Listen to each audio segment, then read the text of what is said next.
Hello everyone. The question is the integral 525 0 to pi by 2 sin 2x और बाकी जो सारे टर्म है वो किस में है कोस के अंदर। तो देखो अपन क्या करते हैं कि साइन 2x को भी in terms of sine and cos लिख देते हैं यहाँ पे, ताकि कुछ ना कुछ यहाँ पे होगा सब्सटीट्यूशन। तो 0 to pi by 2 sign 2x को देखो अपन लिख सकते हैं 2 sin x into cos x and cos 11 by 2x into 1 plus cos 5 by 2x power 1/2 into dx। अब देखो आप अगर यहाँ ऑब्जर्व करो, ये बाकी सारे टर्म कोस के अंदर है और यह सिंगल साइन है, तो यहाँ क्या करते हैं अपन कोस को ही अपन t रिप्लेस कर देते हैं। देखो तो putting cos x equals to T, देखो इसका डेरिवेटिव हो जाएगा minus sine X and D X equals to D T. तो यहाँ जिस साइन डी एक्स का जो वैल्यू होगा वो होगा माइनस डी टी। तो चलो माइनस को आउटसाइड ले आते हैं, ये बन गया 525। अब देखो यहाँ पर अपन को लिमिट चेंज करना होगा, तो देखो लिमिट 0 पुट करते हैं तो कोस 0 कितना हो जाएगा 1 एंड कोस पाई बाई 2 कितना हो जाएगा 0। अब देखो ये जो 2 है इसको तो चलो अपन आउटसाइड ले आते हैं। अब ये जो साइन डी एक्स जो है ये तो क्या बन गया हमारे पास में डी टी, और इस वाले कोस को अपन ने टी पुट किया है तो टी इंटू ये हो जाएगा टी पावर 11 बाई 2 एंड साथ में बनेगा 1 प्लस टी पावर 5 बाई 2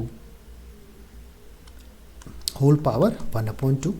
तो देखो दोनों को मल्टीप्लाई करते हैं तो बनेगा 0, ये बनेगा 5 1050। अच्छा देखो ये माइनस को भी अपन लोग साथ के साथ बैलेंस कर सकते हैं। कैसे कि देखो हमारे पास में डेफिनेट इंटीग्रेशन प्रॉपर्टी होती है, अगर आप लिमिट को इंटरचेंज करते हो तो माइनस क्या होगा बैलेंस हो जाएगा। तो यहाँ अपन देखो इसको लिमिट चेंज कर सकते हैं, 1 to 0 से क्या हो जाएगा 0 to 1। अब देखो दोनों को बेस सेम है तो पावर को ऐड कर देते हैं, तो टी पावर कितना हो जाएगा 1 प्लस 11 बाई 2 मीन्स 13 बाई 2, और ये हो जाएगा 1 plus T power 5 by 2 into D T. अब देखो यहाँ से अपना नया क्वेश्चन स्टार्ट होता है। अब देखो यहाँ पर अपन क्या करेंगे, फिर से करेंगे सब्स्टिट्यूशन, इसी पूरे पोर्शन को फिर से देखो अपन रिप्लेस कर देते हैं। तो अब ये देखो क्या करेंगे, अब यहाँ देखो पावर हाफ है, इसका मतलब अपन क्या करते हैं कि स्क्वायर में इसको रिप्लेस कर देते हैं। तो 1 प्लस टी पावर 5 बाई 2 को अपन पुट कर सकते हैं क्या यू स्क्वायर। ठीक है, अब देखो इसका डेरिवेटिव निकालते हैं तो बना कितना 1 का 0 हो जाएगा। चलो टी पावर 5 बाई 2 का होगा 5 by 2 T power 3 by 2 D T is equals to 2u into D U. अब यहाँ से देखो इसी का वैल्यू निकाल लेते हैं, T power 3 by 2 D T का जो आंसर होगा वो बनेगा कितना 4/5 u इंटू डी यू। अब देखो ऐसे ही टर्म अपन को देखो यहाँ बैलेंस करना है, क्योंकि जब अपन करते हैं सब्स्टिट्यूशन तो पूरे इक्वेशन को अपन लोग न्यू वेरिएबल में कन्वर्ट करते हैं। तो यहाँ देखो बन जाएगा 1050, लिमिट साथ में देखो चेंज कर देते हैं। देखो पहले लोअर लिमिट क्या है 0, यहाँ 0 पुट करेंगे तो 1 प्लस 0 1 का अंडर रूट लेंगे कितना होगा वापस से 1 हो जाएगा।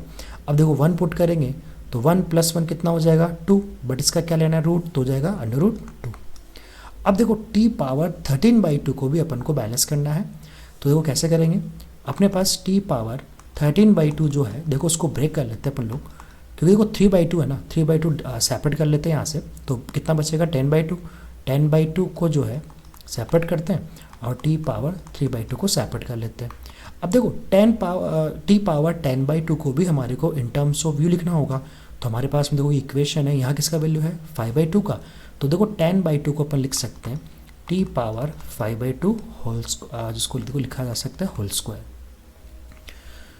ठीक है, तो पावर मल्टीप्लाई होगा तो 10 बाई 2 हो जाएगा, और ये बन गया कितना 3 बाई 2। तो देखो यहाँ से जो 3 बाई 2 हमारे पास में है, ये 3 बाई 2 किसके साथ जाएगा डी टी के साथ, तो वो तो क्या बना देगा हमारे पास में 4/5।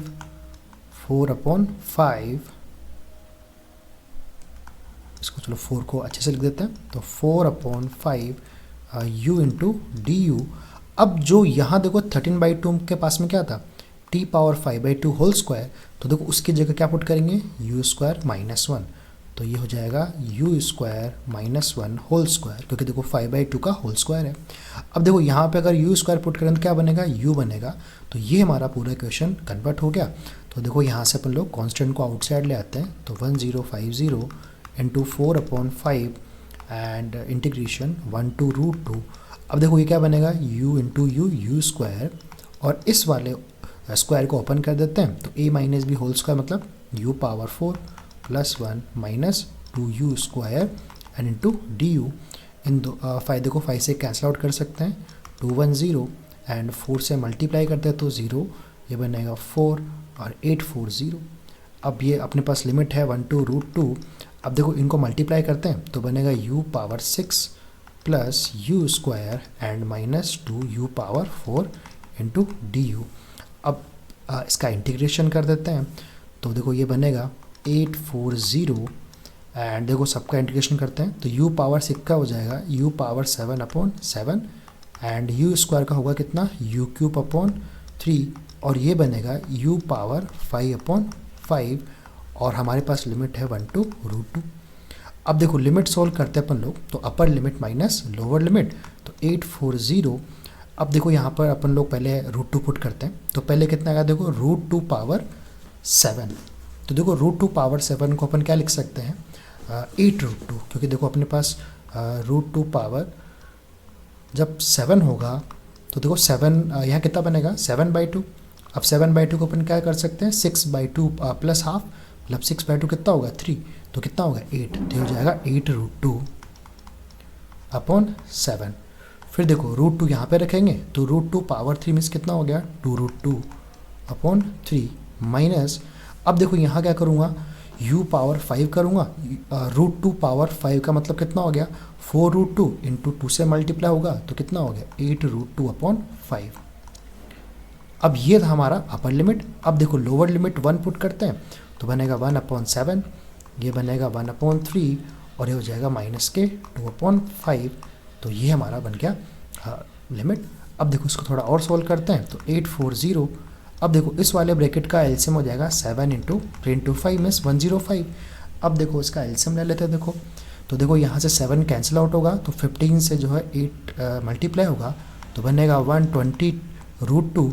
देखो 3 कैंसिल आउट होगा मतलब 35 से मल्टीप्लाई किया तो बन गया 70√2 माइनस ये 5 आउटसाइड कैंसिल आउट हुआ तो 21 इंटू 8 जब करेंगे तो बनेगा कितना 168√2। देखो ऐसे इस ब्रैकेट के अंदर देखो एलसीएम क्या बनेगा 7 3 एंड 5। अब इसको सोल्व कर लेते, देखो 7 कैंसिल आउट हुआ तो बना 15, फिर देखो बनेगा प्लस 35 एंड माइनस 42। अब देखो इसको सोल्व कर लेते हैं अपन लोग तो बना 840 और 120 प्लस 70 मतलब 190√2 एंड माइनस 168 करेंगे तो देखो रिमेनिंग क्या रहेगा 22√2 अपॉन देखो हो जाएगा 105 एंड माइनस ये बनेगा कितना 15 प्लस 35 मतलब 50 माइनस 42 कितना हो गया 8/105। अब देखो इसका एलसीएम हमारे पास में क्या है 105, तो 840 अपॉन देखो 105 कर सकते हैं यहाँ पे क्योंकि एलसीएम सेम रहेगा तो कॉमन अपन आउटसाइड ले सकते हैं। और देखो यहाँ रिमेनिंग कितना रहेगा 22√2 एंड माइनस कितना हो जाएगा 8। अब देखो ये 105 से देखो कैंसिल आउट हो रहा है कितने बार 8 टाइम्स, क्योंकि 105 को आप मल्टीप्लाई करो तो 44 हो जाएगा, 4 यहाँ पे आ गया और साथ में देखो कितना हो गया 8। तो 8 को देखो अपन अंदर लेके चल लेते हैं तो 22 को जब 8 से मल्टीप्लाई करेंगे तो बनेगा 176√2 एंड माइनस 64। तो ये देखो हमारा बन गया आंसर। अब एक बार को कंपेयर कर लेते हैं कि हमारे को क्या पूछा है यहाँ पे। तो देखो यहाँ बोला था कि जो आंसर है n√2 माइनस 64। देखो n√2 मतलब n का वैल्यू कितना हो जाएगा 176। तो हमसे जो पूछा था n = 176।